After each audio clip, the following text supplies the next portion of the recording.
living well on Light Rock. If you've had a cardiac event, cardiac rehab can go a long way to your recovery.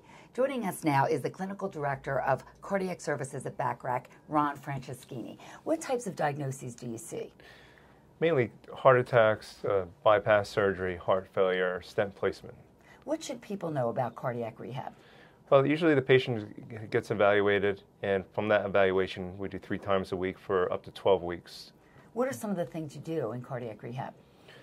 We work on education along with exercise. We'll utilize treadmill, arm ergometry, bike ergometers.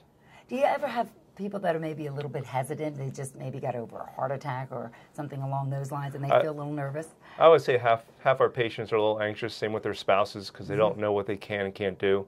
And it's one of the reasons why they should do rehabs, to ease their discomfort. That is very important, because there's a lot of people that might be scared and not want to do it, but when they do it, they're making their heart stronger to help to prevent another incident. Correct. And for those patients that do cardiac rehab, they have a risk of death by less than 40%. So they've reduced the risk of death. Well, that sounds good to hear. And but I'm surprised to hear not every patient gets cardiac rehab after an event. Yeah, unfortunately, nationally, only 30% of all the patients that can get referred for cardiac rehab.